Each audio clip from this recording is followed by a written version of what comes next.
مولانا صلی وسلم دائما على خير الخلق كلهم والحبيب الذي ترجى شفاعته لكل قوم من الأحوال المختارين. حضرت سلطان حاجی الصاحی آج 4 رمضان مبارک ہے. رب کائنات کا کروڑوں خاص شکر ادا کرتے ہیں کہ رب کائنات نے ہمیں ایک بار پھر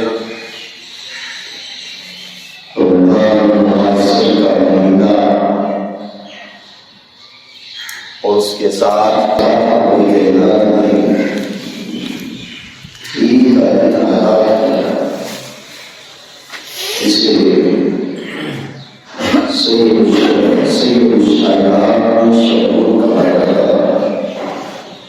یعنی ایک بدنوڑا اور پھر دوسرا جمعہ حضرات بتانے کو کچھ ہے مگر کیا کریں وقت کی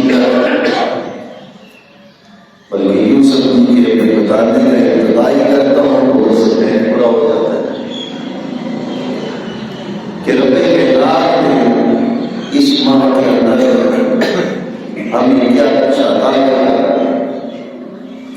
اس ماہ کی کیا کرتے ہیں، مگر وہ نادان لوگ جو خیال نہیں کرتے کہ اس ماہ کے اندر رب کائنات نے کن فیوز و برکات سے نوازا، وہ اپنی کم علمی نادان کی جہالت کی بنا پر رب کائنات کی رحمت سے محروم رہتے ہیں. حضرت وقت رمضان مبارک میں بیشتر واقعے حقوق پذیر ہوئے. یہ تو رمضان کو المحبوب سبحانی خطب ربانی الپیر الشیخ عبد القادر جیلانی الحسنی والحسینی رضی اللہ تعالی آپ کی حالت باسعادت ہوئی اور آپ کی حالت باسعادت ہوئی. آپ حسنی تھے، حسینی تھے اور سب سے بڑھ کر آپ کا یہ معجزہ تھا، یہ کرامت تھی سب سے بڑھ کر کہ یکم رمضان کو آپ کی حالت باسعادت ہوئی تو آپ اپنے علاقے میں مشہور ہو گئے کہ فلاں کے گھر ایک ایسا بچہ پیدا ہوا جو دن کو روزہ رکھتا ہے، اپنی ماں کا دودھ نہیں پیتا، صرف افطاری اور سحری کے درمیان بھی دودھ پیتا ہے، دن کو دودھ نہیں پیتا. اور یہ فضیلت کہاں سے ملی؟ یہ صرف اور صرف جو آپ مشہور الحسنی والحسینی، یعنی پیچھے سے جو سلسلہ نسب ملا جو ولاد جلی علی رضی اللہ تعالی عنہ سے وہاں جا کر سلسلہ نسب آپ دیکھ جاتا. پھر 3 رمضان مبارک کو سیدہ کائنات سید النساء لہت الجگر سیدہ الفاطمہ الزہرا رضی اللہ تعالی آپ کا سالہ اور پھر 17 رمضان گھر میں بدل کو پذیر ہو واقع پیش آیا. اور پھر سب سے بڑھ کر اس ماہ کے اندر رب کائنات نے تاجدار کائنات صلی اللہ علیہ وسلم پر قرآن مجید نازل کی. اور پھر اس سے بھی بڑھ کر رب کائنات نے یہ تو معجزہ تاجدار کائنات صلی اللہ علیہ وسلم کے لیے تھا، مگر رب کائنات امت مصطفیٰ صلی اللہ علیہ وسلم کو اس ماہ کے اندر ایک ایسی عظیم بابرکت رات عطا کی جو 1000 مہینوں سے یعنی گویا یہ رمضان سارے کا سارا فیوز و برکات انوار و تجلیات کا ہے۔ تو آج کی گفتگو جو ہے وہ دو پہلو پر ہے۔ ایک تو سیرت فاطمہ الزہرا رضی اللہ تعالی عنہا کے حوالے سے، کیونکہ کل بھی رمضان المبارک تھا تو اس مناسبت کے ساتھ آج آپ حضرت فاطمہ الزہرا رضی اللہ تعالی عنہا کے حوالے سے، اور دوسری جو ہے وہ روزے کا مقصد، روزے کا مقصد کیا ہے، انشاءاللہ تعالی مختصر وقت کے اندر یہ دونوں پر گفتگو کریں گے۔ حضرات کے وقت سب سے پہلے یہ بات نشین کریں کہ حضور سیدی عالم صلی اللہ علیہ وسلم کی آخری 4 سال کتنی سال تھی؟ 4 سال اور حضرت فاطمہ الزہرا رضی اللہ تعالی عنہا سیدہ کائنات آپ سب سے چھوٹی، آپ سب سے چھوٹی تھی، وہ جو سب سے بڑی تھی وہ سیدہ حضرت زینب رضی اللہ تعالی عنہا، یہ سب سے بڑی تھی۔ پھر اس کے بعد حضرت ام کلثوم، دوسرے نمبر پر حضرت رقیہ اور تیسرے نمبر پر حضرت ام کلثوم اور چوتھے نمبر پر سیدہ کائنات رضی اللہ تعالی عنہا آپ اب انشاءاللہ تعالی کسی موقع پر، جمعے کے موقع پر اس موضوع پہ کھل کر گفتگو کریں گے، کیونکہ یہ موضوع اتنا طویل ہے کہ اس کو سمیٹنا مشکل ہے۔ سیدہ زینب رضی اللہ تعالی عنہا آپ اور آپ کی دیگر 2 بہنیں حضرت رقیہ اور حضرت ام کلثوم، یہ حضرت زینب رضی اللہ تعالی عنہا حضرت ابو العاص ان کے نکاح میں آئے، اور حضرت رقیہ حضرت ام کلثوم یہ حضرت سیدنا عثمان غنی رضی اللہ تعالی عنہ کے نکاح میں آئی، وہ بھی دیگر بار، یعنی پہلے رقیہ آئی، پھر اس کا وصال ہوا ان کا، پھر ام کلثوم آئی، پھر جب حضرت ام کلثوم کا وصال ہوا تو حضور سید عالم صلی اللہ علیہ وسلم نے فرمایا کہ اگر میری 10 بیٹیاں ہوتی تو وہ ہوتی تو میں بار بار ان کا نکاح عثمان کے نکاح، یہ فضیلت عثمان کا، تو گویا ہر کسی کی فضیلت عظمت جو ہے وہ اپنی جگہ ہو جائے۔ انشاءاللہ تعالیٰ آپ کسی جمعہ مبارک کے موقع پر ان کا ایک مختصر سیرت طیبہ کا حوالے سے گفتگو کریں، مگر آج میں حضرت فاطمہ الزہرا رضی اللہ تعالی عنہا کے حوالے سے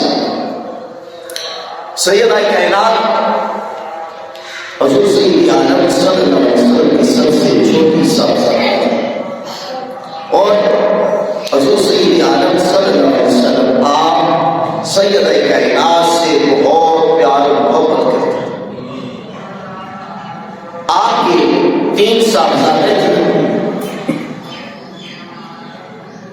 امام حسن، حسین اور محسن۔ محسن کا وصال جو تھا وہ صغرا کی عمر میں، یعنی بچپن میں آپ کا وصال ہو چکا تھا۔ آئیے آپ کی 2 بیٹیاں تھیں، زینب اور ام کلثوم، یعنی آئیے آپ کی بھی 2 بیٹیاں تھیں۔ سیدہ کائنات رضی اللہ تعالی عنہا کا نکاح مبارک حضرت علی رضی اللہ تعالی عنہ کے ساتھ ہوا، اور وہاں سیدہ کائنات رضی اللہ تعالی عنہ آپ کی ذات گرامی ایسی کہ جو فضیلت و عظمت آپ کو حاصل ہوئی، جو شہرت آپ کو حاصل ہوئی وہ کسی اور کو نہ حاصل ہوئی، اور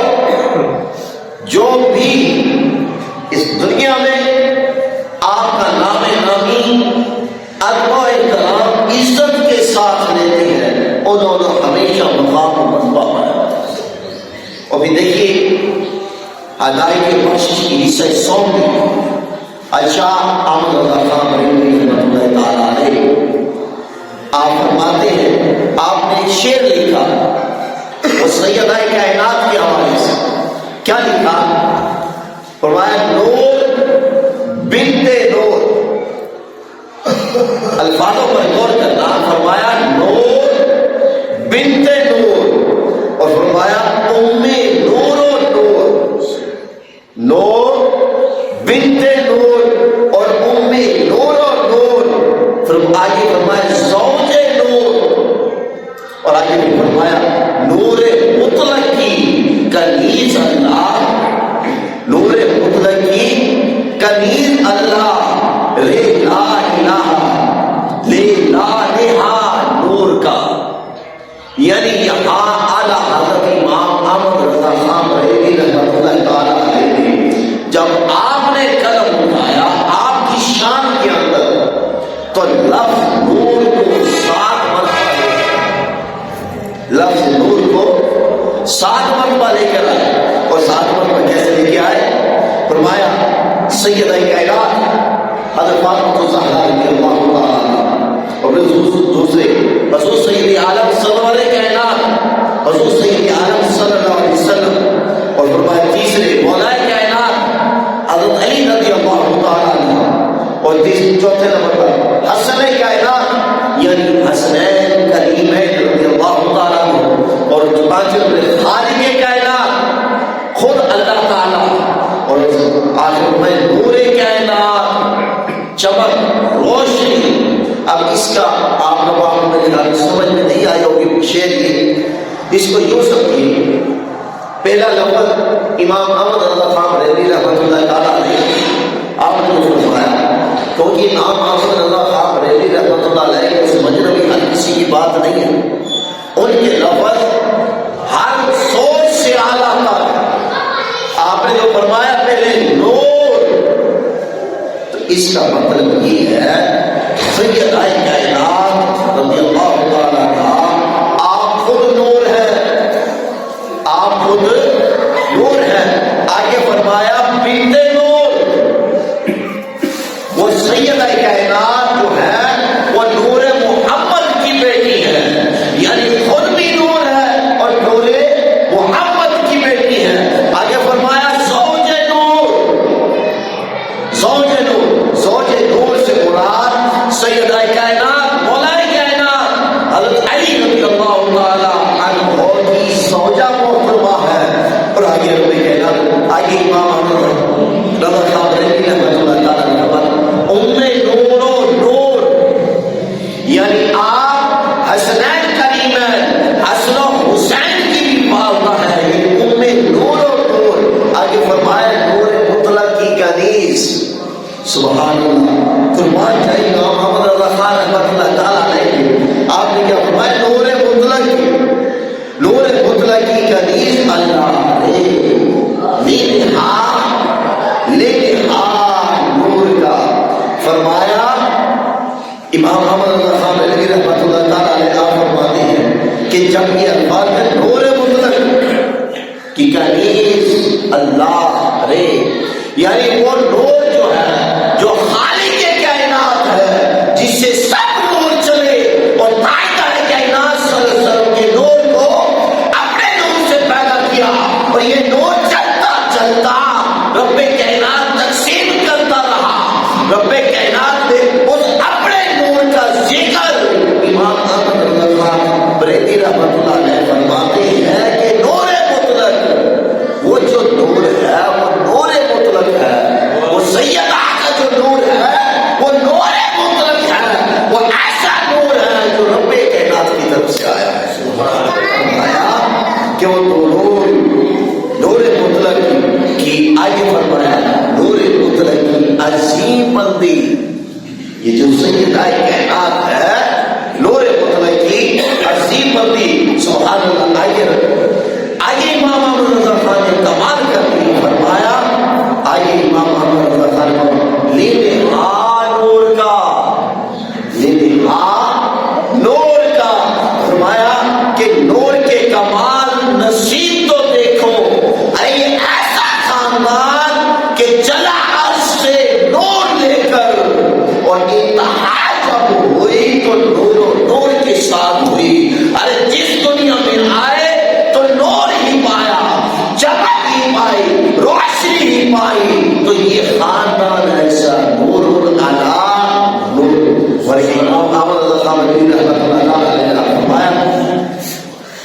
تیری نسل پاک میں ہے بچہ بچہ نور کا، تو ہے اہل نور، تیرا سب گھرانہ نور کا۔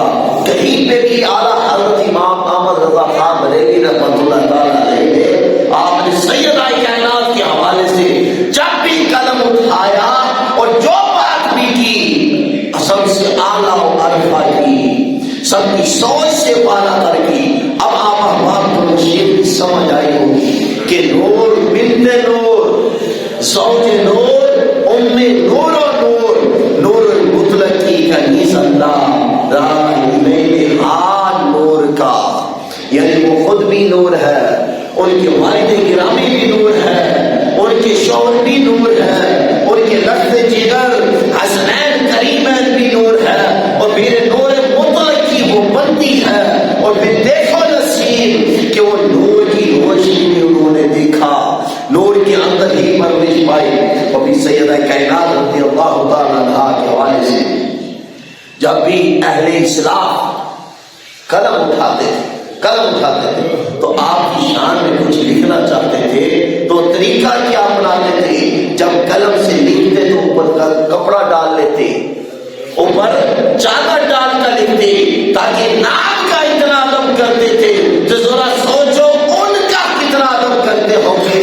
ارے نام کا یہ ادب، جس قلم سے نام لکھتے تھے اس قلم کو بھی ڈھانپ لیتے تھے۔ اور پھر آگے دیکھیے امام شافعی رحمت اللہ تعالیٰ علیہ بہت بڑے اکابر امام گزرے، اور آپ نے اپنی کتاب کے اندر جب یہ حدیث مبارکہ نوٹ، اور حدیث مبارکہ کون سے؟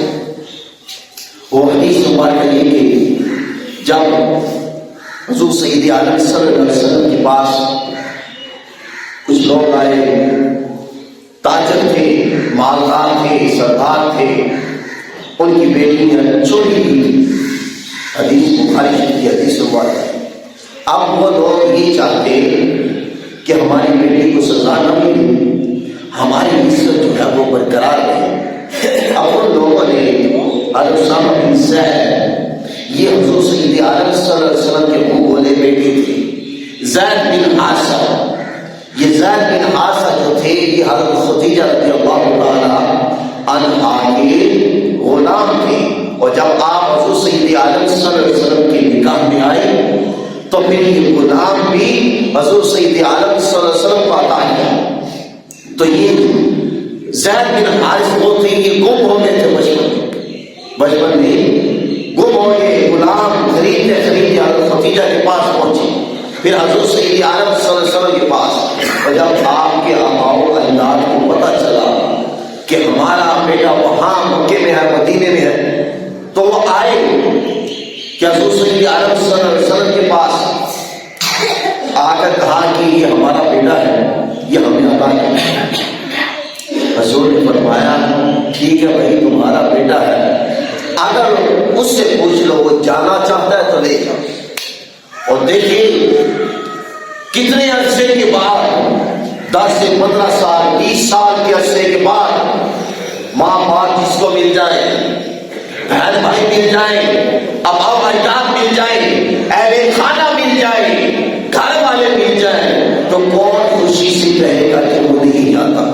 بلکہ خوشی کی انتہا ختم ہو جائے گی۔ وہ گھر والدین کی تو کو ترجیح دے گا، اہل خانہ کو ترجیح دے گا، اور قربان جائے زید بن حارثہ پر۔ جب ان سے پوچھا گیا زید تمہارے ماں باپ آئے ہیں، تمہارے بہن بھائی آئے ہیں، چلو اب گھر کی طرف، زید بن حارثہ کہتا ہے کہ گھر جانے سے بہتر یہ ہے کہ حضور کی صحبت میں۔ یہ محبت تھی، یہ پیار تھا۔ اب ان کے لفظ جگر اسامہ وہ حضور کے منہ بولے بیٹے تھے۔ اب ان کو ان تاجروں نے، سرداروں نے کہا کہ آپ حضور کے زیادہ قریب ہیں، آپ حضور کو کہیے کہ لہٰذا ہمیں معافی دے دیں۔ تو وہاں پر حضور سید عالم صلی اللہ علیہ وسلم نے فرمایا بھائی اگر یہ جو معاملہ میری بیٹی کے ساتھ بھی پیش آتا تو میں پھر بھی انہیں سزا دیتا، تو تم مجھے اس چیز سے منع کر دو جو اللہ اور اس کے اللہ نے مجھے حکم دیا ہے، تو میں پاک رب کے حکم سے نہیں مل سکتا۔ اور وہاں پر حضور سید عالم صلی اللہ علیہ وسلم نے آپ نے سیدہ کائنات کا نام لیا. اور امام شافعی اسی حدیث کو اپنی کتاب میں لکھتے ہیں, اور کتاب میں لکھنے کا انداز کیا, ذرا یہ سوچیے, احترام اتنا کرتے ہیں لوگ, ادب و احترام اتنا کرتے تھے. امام شافعی نے جب قلم اٹھائی اور جہاں فاطمہ بنت محمد آنا تھا اس لفظ کو ہی ختم کر دیا. جہاں فاطمہ بنت محمد آنا تھا اس لفظ کو ہی ختم کر دیا, بلکہ کیا لکھا, تعظیم کے لیے, ادب کے لیے, تعظیم کے لیے, فلاں کی بیٹی فلاں, فلاں کی بیٹی فلاں, یعنی کہ آپ نے نام لکھنا بھی گوارا نہیں کیا, اتنا ادب کرتے تھے, اتنی تعظیم کرتے تھے. اور امام شافعی واحد وہ امام ہے جن پر رافضی ہونے کا فتویٰ لگایا گیا. امام شافعی وہ امام ہے جن کو لوگوں نے گلیوں میں گھسیٹا, لوگوں نے گلیوں میں گھسیٹا. اور امام شافعی رحمۃ اللہ علیہ آپ فرماتے ہیں اگر سیدہ کے نام پر مجھے گلیوں میں گھسیٹنا تو پھر گھسیٹ لو, اگر سیدہ کے نام پر مجھ پر فتوے جات لگانے ہیں تو لگاؤ, سن لو, میں سب سے زیادہ سیدہ کا احترام کرتا ہوں, مجھے جو خیرات بھی ملی ہے اس سیدہ کے گھرانے سے.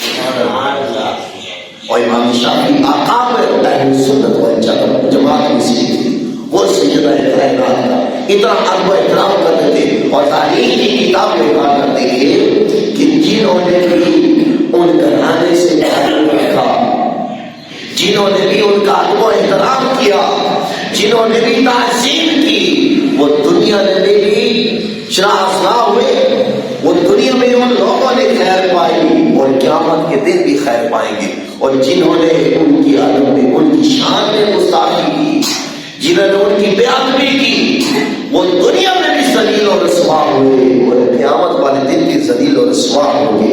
اور حضور سید عالم صلی اللہ علیہ وسلم آپ کا نام فاطمہ رکھا گیا. اور فاطمہ کے نام کا فلسفہ کیا ہے, فلسفہ کیا ہے, وہ یہ ہے کہ فاطمہ کے معنی ہے چھڑانے والی. کیا فاطمہ کے معنی ہے چھڑانے والی. سمیعت سمیعہ بذالک لأن اللہ تعالی فاطمہ عن النار, کہ رب کائنات نے حضرت فاطمہ الزہرا رضی اللہ تعالی عنہا کو سیدہ کائنات کو آپ کو دوزخ سے علیحدہ کر دیا. اس وجہ سے آپ کا نام. پھر دوسری روایت میں اس طرح ہے کہ انما سمیت لأن اللہ فاطمہ ومحبیہا عن النار, کہ جو لوگ حضرت فاطمہ سے محبت کرتے ہیں, جو لوگ سیدہ کائنات سے محبت کرتے ہیں, تو رب کائنات نے ان لوگوں کو جہنم سے دور رکھا. رب کائنات نے ان لوگوں کو جہنم سے دور رکھا. اور پھر سیدہ کا نام اللہ تعالیٰ کو آپ اور آپ کے ساتھ محبت کرنے والوں کو دوزخ سے دور رکھا. اور رب کائنات خود آپ کے کوئی بھی معاملات پیش آئے تو حضور صلی اللہ علیہ وسلم آپ ہمیشہ خاموش رہتے, آپ ہمیشہ خاموش رہتے. رب کائنات کی طرف سے بشارت ملتی اور پھر آگے وہ کام کرتے. جیسے قرآن مجید اوحیٰ الی عبدہ ما اوحیٰ, کہ وہ تو اپنی مرضی سے تو کلام ہی نہیں کرتا, وہ جو بھی کلام کرتا ہے, جو بھی بولتا ہے, وہ سراسر وہی ہوتا ہے, وہ وہی الہی ہوتا ہے, وہ کلام الہی ہوتا ہے. اور حضور صلی اللہ علیہ وسلم نے آپ نے فاطمہ کو فرمایا ہے, فاطمہ میں نے اس بندے سے تیرا نکاح کیا, نکاح کا انتخاب کیا جو رب کائنات کو اور مجھے بہت پسند ہے اور تمام لوگوں کا سردار ہے, تمام لوگوں کا سردار ہے. تو آپ کو میں حضور کو کون کروں؟ حضور نے فرمایا کہ فاطمہ رب کائنات کی طرف سے پیغام آیا ہے کہ آج فاطمہ کا نکاح علی سے کر. اور آپ بات سنتے ہوں گے کہ علی رضی اللہ تعالی عنہ کی عادت و سعادت ہوئی, وہ قابل واحد وہ شخصیت ہے کہ جن کی عادت و سعادت ہوئی قابل بھی ہوئی. اور شیخ الاسلام پروفیسر ڈاکٹر محمد القادری مدثر علی آپ فرماتے ہیں کہ میں سوچتا رہا کہ علی کی ولادت کعبے میں کیوں ہوئی، اور جب سیدہ کا نکاح حضرت علی سے ہوا تو اس وقت مجھے اس سوال کا جواب ملا کہ علی کی ولادت جو کعبہ میں ہوئی وہ اس وجہ سے ہوئی کہ رب یہ نہیں چاہتا تھا کہ دلہن ہو مصطفیٰ کے گھر کی، کہ دولہا کسی اور کے گھر کا ہو. ہاں دلہن ہو مصطفیٰ کے گھر کی تو دولہا ہو خدا کے گھر کا. دلہن ہو مصطفیٰ کے گھر کی تو دولہا ہو خدا کے گھر کا. رب کوئی نہیں تمہارا نہیں تھا، رب یہ نہیں چاہتا تھا کہ دلہن مصطفیٰ کے گھر کی ہو اور دولہا کسی اور کے گھر کا. اور پھر حضور سیدنا صلی اللہ علیہ وسلم نے فرمایا فاطمہ بدعۃ منی، کہ فاطمہ میرے جسم کا ٹکڑا ہے، فاطمہ میرے جسم کا ٹکڑا ہے.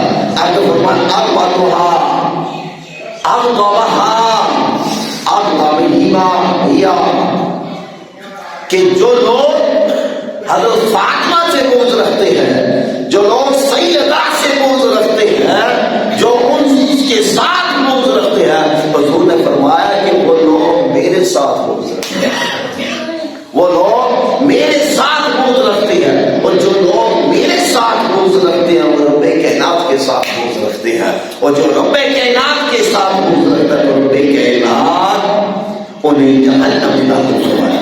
پھر ایک اور جگہ میں حضور صلی اللہ علیہ وسلم نے فرمایا کہ فاطمہ میری گوشت کا ٹکڑا ہے، فاطمہ میرے گوشت کا ٹکڑا ہے. اگر کوئی انہیں تکلیف دیتا ہے تو مجھے تکلیف دیتا ہے، اگر کوئی انہیں برا بھلا کہتا ہے تو مجھے برا بھلا کہتا ہے. اور جب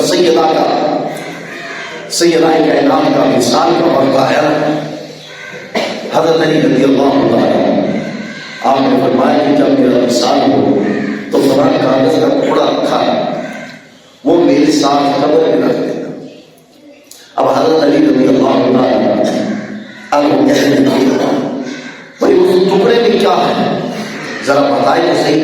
آپ نے فرمایا کہ آپ میرے سامنے وصیت کریں کہ دیکھیں گے نہیں، اس کاغذ کے ٹکڑے کو دیکھنا نہیں، خاموشی سے رکھ دینا. آپ نے فرمایا ٹھیک ہے میں نہیں دیکھتا، مگر یہ تو بتاؤ، مجھے تو بتاؤ کہ لکھا کیا ہے. اب آپ فرماتی ہیں اس میں جو میرا نکاح کا حق مہر تھا وہ لکھا ہوا ہے. اب میں وہ کیسے کس طرح؟ اب میں جب میرا آپ کے ساتھ نکاح ہوا تو میرے بابا ابا جان نے مجھے کہا کہ فاطمہ 400 مسمار چاندی میں آپ کا نکاح حق میں ہے حضرت علی کے ساتھ. تو میں نے آج کی ابا جان یہ 400 مسمار چاندی، مجھے مال و دولت کی ضرورت نہیں، مجھے مال و دولت نہیں چاہیے، مجھے صرف اور صرف رب کی رضا چاہیے. اتنی دیر میں فرشتہ آیا، فرشتہ نے آ کر رب کائنات کا سلام دیا. سلام دینے کے بعد کہا یا رسول اللہ صلی اللہ علیہ وسلم آپ فرماتا ہے فاطمہ کو کہہ دیجئے کہ رب کائنات نے جنت کے اندر محلات تیار کیے اور وہ محلات حضرت علی کا حق ماننے آپ کو دیے جاتے ہیں. حضرت فاطمہ کو میں نے انکار کر دیا. میں نے کہا یا رسول اللہ مجھے یہ بھی نہیں چاہیے، مجھے یہ بھی نہیں چاہیے. حضرت فاطمہ نے فرمایا فاطمہ پھر بتاؤ کیا چاہیے. حضرت فاطمہ نے یا رسول اللہ اگر مجھے حق مار دینا ہو تو پھر رب کائنات مجھے حق مار کے دے کہ آپ کی امت کی بخشش کی شفاعت کا جو حق مارو وہ مجھے آسان فرمایا جعلت شفاعت امت محمد صلی اللہ علیہ وسلم صدقہ فاطمہ کا. کہ آیا نہیں اس کاغذ کے ٹکڑے پر وہ یہ لکھا ہوا ہے کہ رب کائنات نے یہ پیغام بھیجا تھا کہ میرا جو حق مہر ہے وہ امت محمد کی شفاعت فاطمہ کا حق مہر ہے. قیامت کے دن حضرت فاطمہ الزہرا سیدہ کائنات آپ کی امت حضور کی امت کے لیے شفاعت کریں گے. یعنی لوگوں یہ وہ گھرانا ہے کہ انہوں نے ساری زندگی ابتدا سے ہر لمحہ رب کائنات کی عبادت و بندگی میں گزاری. اب یہاں میں ایک بات نکالنا چاہتا ہوں، وہ یہ ہے کہ ہم ذکر بھی سنتے ہیں اہل بیت کا، ہم ذکر بھی سنتے ہیں سید کائنات کا، ہم ذکر بھی سنتے ہیں مولا کائنات کا، ہم ذکر کو سنتے ہیں تاجدار کائنات کا. اور بھائی ہم ان لوگوں کا ذکر سنتے ہیں، ان سب کا سنتے ہیں جن سے ہم محبت کرتے ہیں، سبحان اللہ بھی کہتے ہیں، ان کی محبت میں نعرہ بازی بھی کرتے ہیں، ان کی محبت میں لنگر بھی کرتے ہیں، سب کچھ کرتے ہیں. مگر میرا ایک سوال ہے ان لوگوں سے، میرا ایک مطالبہ ہے ان لوگوں سے، مجھے یہ بھی تو بتائیں کہ آیا ان کی محبت میں ان کی سیرت طیبہ پر عمل کرتے ہیں؟ ان کی محبت میں کیا ان جیسی بھی عبادت و بندگی کرتے ہیں؟ کیا ان کی محبت میں ان کے بتائے ہوئے رستوں پر بھی چلتے ہیں کہ نہیں چلتے؟ ہم ایسا ہرگز نہیں کر سکتے، ہم ایسا ہرگز ہم سے نہیں ہوتا. ہم کی محبت کا کلام تو سنتے ہیں، ان کا ذکر خیر بھی سنتے ہیں، ان کی محبت میں لنگر بھی کرتے ہیں، سب کچھ کرتے ہیں، مگر کبھی ان کی محبت میں راتوں کو جاگا بھی ہے. سیدہ کائنات جب آپ عبادت و بندگی کرتے تھے، خدا کی عزت کی قسم آپ حسنین کریمین کو کھانا دے کر سلا دیتی، رات کی عشاء کی نماز پڑھتی تھی. عالم یہ ہوتا تھا عبادت و بندگی کا کہ ابھی ایک رکعت ہوتی، پہلی رکعت سورۃ فاتحہ پڑھتی، سورۃ فاتحہ کے بعد سورۃ بقرہ پڑھتی، سورۃ آل عمران پڑھتی جاتی یہاں تک کہ رات ہو جاتی، صبح صادق ہو جاتی، رات گزر جاتی، مسجد نبی سے اذانیں آنا شروع ہو جاتی، حضرت بلال اذان دیتے، آپ جلدی پہلی رکعت کو مکمل کرتے، دوسری رکعت کو مکمل کرتے، رب کی بارگاہ میں التجا کرتی کہ اے مولا کائنات تیری راتیں اتنی چھوٹی ہوگی میرا ایک سجدہ بھی نہیں پورا ہوگا. یہ تھی سیدہ کائنات، یہ تھی ان کی محبت، یہ انہوں نے ساری زندگی عبادت و بندگی ایسے کی، انہوں نے ساری زندگی رب کائنات کی اطاعت و بندگی کی. ان لوگوں نے یہ پیغام یہ دے دیا کہ مجھ سے ہم سے محبت کرنے والوں، ہمارا ذکر خیر سننے والوں، ہمارا ذکر کرنے والوں، یہ سب کچھ کر لینا مگر اطاعت و بندگی میں کمی بیشی نہ آنے دینا. کبھی ہم لوگوں نے اس طرف توجہ نہیں دی. کیوں؟ اس کی وجہات کیا ہے؟ ہمارے اندر صرف دو، انسان کے اندر صرف دو چیزیں ہوتی ہیں، ایک شوق ہوتا ہے، دوسرا ذوق ہوتا ہے. شوق نہ ہو ذوق ہو پھر بھی کام بن جاتا ہے، ذوق نہ ہو شوق ہو پھر بھی کام بن جاتا ہے. اگر یہ دونوں چیزیں نہ ہو پھر کیا کریں؟ پھر دونوں میں سے ایک کو لانا پڑتا ہے، شوق کو لانا پڑتا ہے. اور ہم لوگ جو سب کچھ کرتے ہیں شوق میں کرتے ہیں کہ شوق کے ساتھ ہی کام کر لیں، شوق کے ساتھ پھر اس کو چھوڑ دیا. اور شوق ایسا ہے کہ کبھی آ جاتا ہے اور کبھی چلا جاتا ہے، کبھی آ گیا کبھی چلا گیا. مگر اس شوق کو ہم نے ذوق میں تبدیل کرنا ہوگا کہ ذوق ایسی چیز ہے ہمیشہ کے لیے برقرار رہتی ہے. اگر ذوق آ جائے، ذوق نصیب ہو جائے، ذوق مل جائے، پھر وہ عبادتیں لذتے والی ہو جاتی ہے، پھر وہ بندگی سرور والی ہو جاتی ہے. پھر جو کچھ بھی ہم کرتے ہیں ان عبادتوں میں سرور ہوتا ہے، ان عبادتوں میں لذت ہوتی ہے، ان میں چاشنی ہوتی ہے. ان سے جب رب کائنات کے ساتھ ہم تو کلام کرتے ہیں، پھر وہی لوگ خود پکارتے ہیں مولا دیکھ لے اب جو لوگ ہمارا ذکر کرتے تھے، جو لوگ ہمارا لنگر کرتے تھے، جو لوگ ہم سے محبت کرتے تھے، مولا کائنات اب ہماری سیرت طیبہ پر عمل کر کے وہ ہماری طرح ہماری سیرت طیبہ پر تیری عبادت و بندگی کر رہے ہیں. مولا تو دیکھ رہا ہے وہ کیسے تیری عبادت و بندگی کر رہے ہیں. مولا کائنات اب ہم تیری بارگاہ میں التجا کرتے ہیں کہ گناہوں کو معاف کر. تو ضرورت کیا ہے؟ پیغام کیا ہے یہ سب کچھ بیان کرنے کا؟ پیغام یہ ہے کہ میرے نوجوان بھائیوں، میرے نوجوان دوستوں، آج ہم سیدہ کا ذکر کرتے ہیں، آج ہم مولا کائنات کا ذکر کرتے ہیں، آج ہم حضور کی محبت کے دعوے کرتے ہیں، مگر وہ محبت کیا فائدے کی سیرت طیبہ پر عمل نہیں کرنا. وہ محبت کیا فائدے کی جب ان کے بتائے ہوئے رستوں پر نہیں چلنا. اس محبت کا کیا فائدہ جب ان کی تعلیمات پر عمل ہی نہیں کرنا. آؤ ان سب کو چھوڑو, آج بھی تیار کر لیتے ہیں. اگر آج سے ہم زندگی گزارے تو پھر ایسی زندگی گزارے کہ ان کی سیرت طیبہ پر عمل کرے. آج ہم زندگی گزارے ایسی زندگی گزارے کہ جیسے ان کا معمول تھا عبادت و بندگی کا, ہم بھی اسی کو اپنا لیں. اور کچھ نہیں, بس صرف میں اتنا چاہتا ہوں کہ آج کے نوجوان 5 وقت کی نماز کو پابندی سے پڑھنا شروع کر دیں. بس صرف اتنا چاہتا ہوں کہ نماز کو تھام لیں, نماز کی طرف توجہ کر لیں, یہ مسجد کی رونقوں کو بحال کر دیں, یہ مسجد کو پھر سے ان رونقوں میں لے آئیں جو پہلے تھی. پھر مسجدوں کو پھر سے آباد کر دے جو ویران ہو چکی تھی. آج وقت ہے مسجدوں کو آباد کرنے کا. آج وقت ہے اس برکت والے ماہ میں عبادت و بندگی کرنے کا. اگر آج عبادت و بندگی کریں گے, کوئی بھی نیک کام کریں گے, تو یاد رکھیے اس کا جو ثواب فرض کے برابر ملے گا. کوئی بھی نیک کام کریں گے اس کا جو ثواب فرض کے برابر ملے گا.